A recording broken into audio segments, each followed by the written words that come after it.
Nggih. Ya, Dalam bertani harus tekun kuncinya. dia tidak bisa ngomong, tidak bisa berjalan, Bu.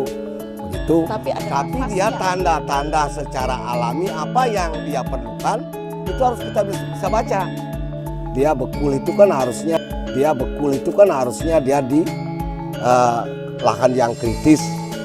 Datanglah ke kebun siang-siang biar kita bisa berinteraksi dengan tumbuh-tumbuhan, dengan tanaman, karena itu ada daya tarik take and give. Ini gimana tuh Pak ceritanya Pak?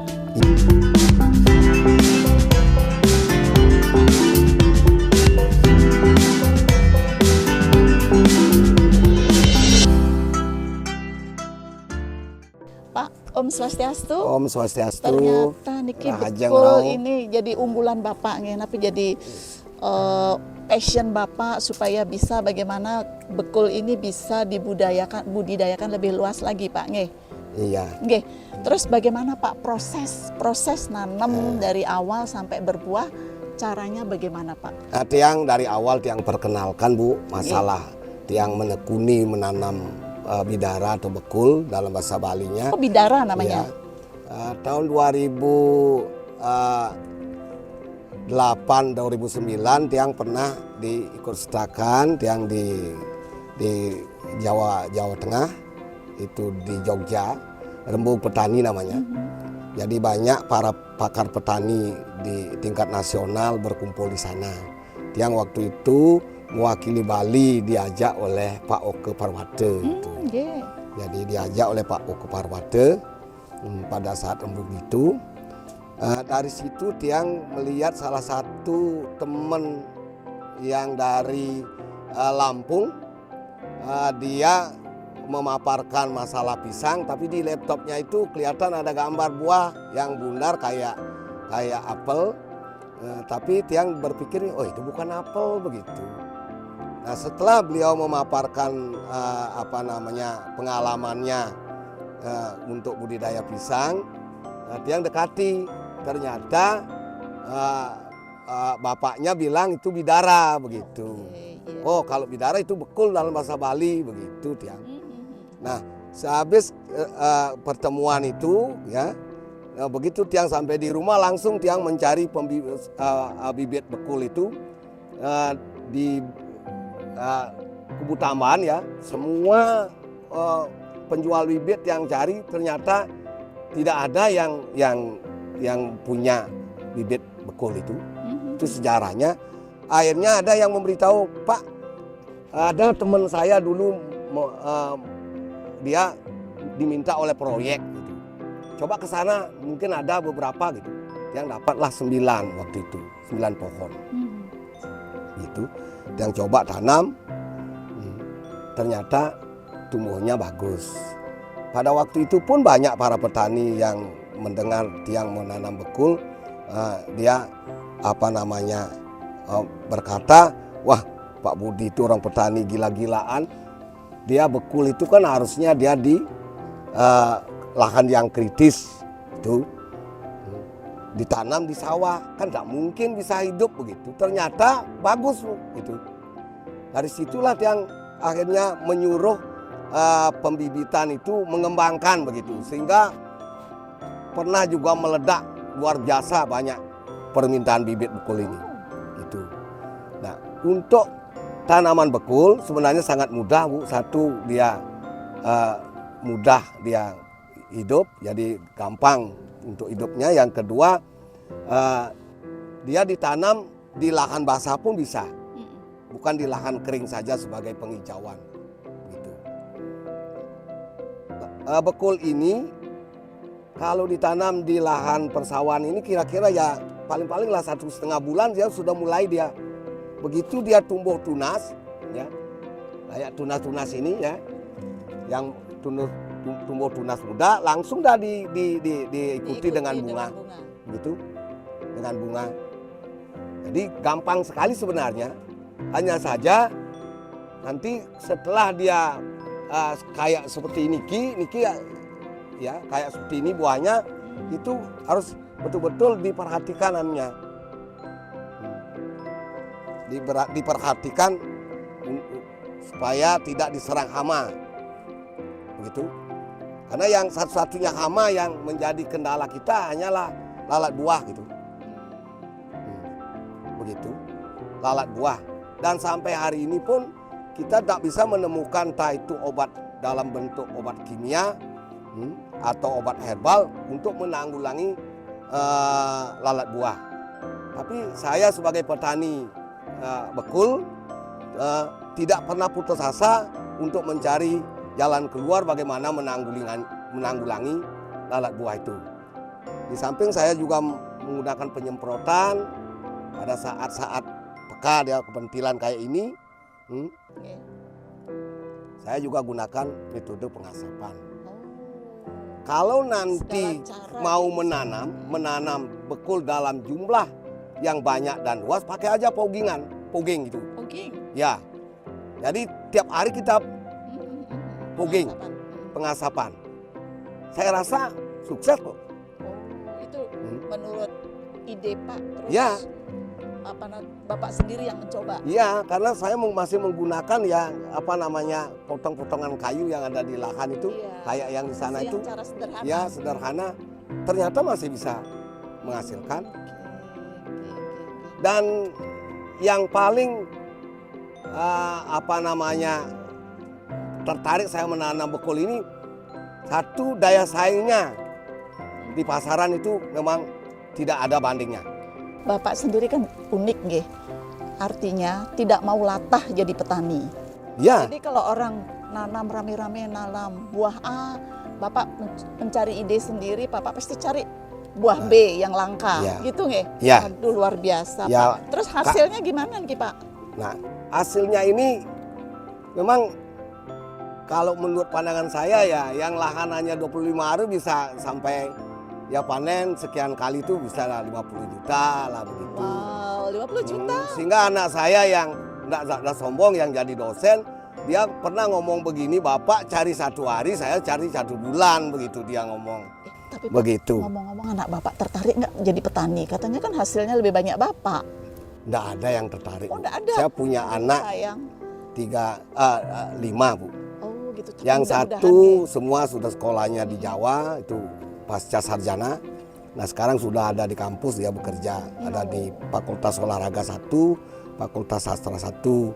Kemudian yang tadi itu yang di rumah itu baru semester 1 pasca sarjana. Kemudian adiknya di Denpasar dia lomba untuk menghias lomba menghias diri, itu apa namanya itu saya tidak tahu.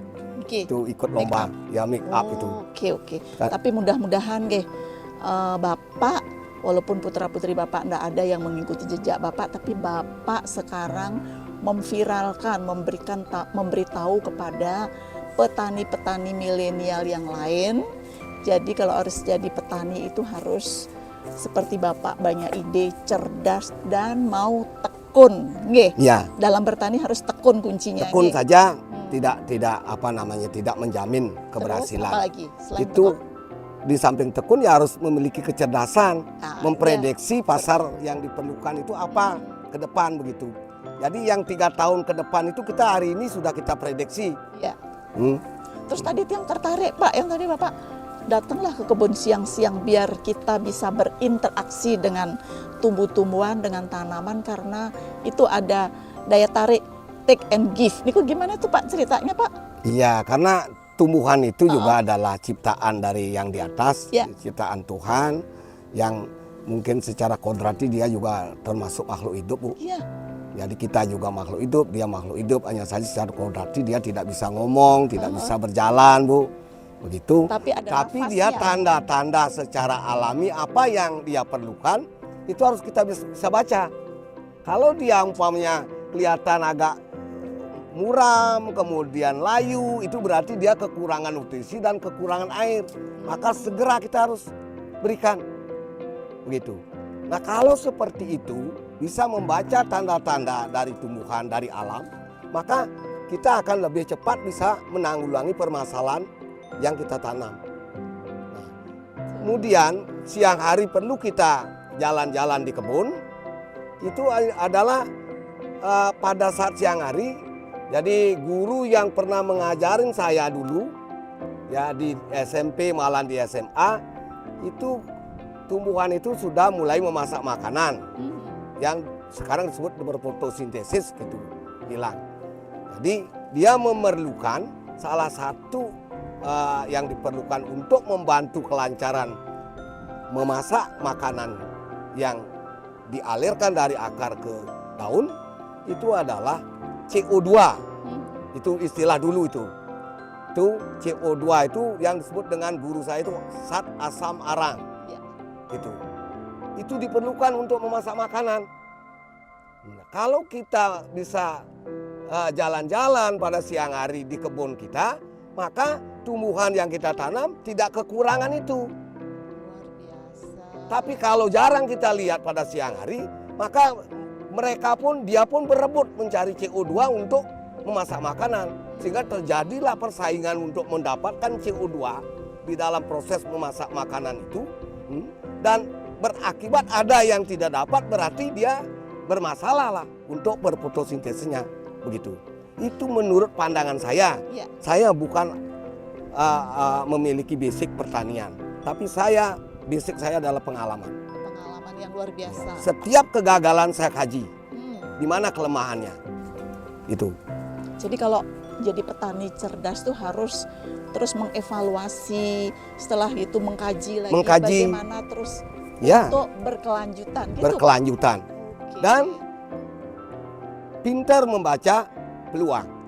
Nih, pinter membaca peluang. Peluang. Pak, ini harganya bekul ini berapa sih sebenarnya? Saya, sekarang ini sekilonya. Kalau metik kemarin itu ada 3 grade ya. Jadi grade A itu 45.000, grade B itu 35.000, dan yang kecil-kecilan yang kayak pegang ibu Ya. itu 25.000 per kilo. Ini 25.000. Ya, itu pun masih kita grosir. Ya. Kita tidak ngencer lagi. Kita berikan grosir, jadinya ada yang membantu pemasaran, entah dibawa kemana itu.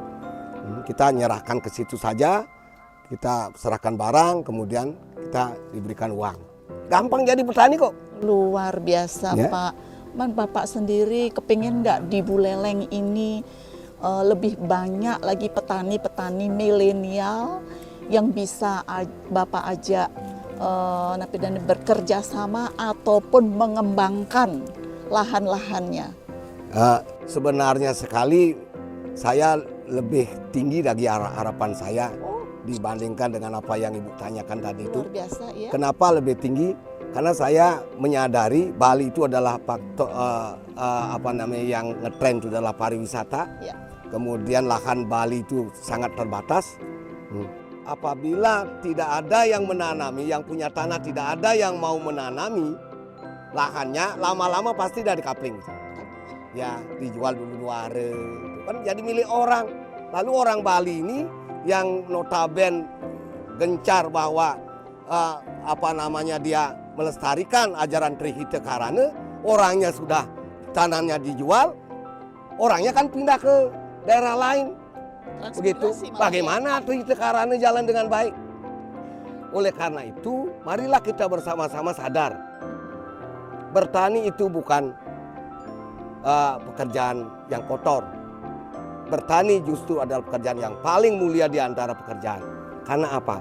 Karena kita bisa memberikan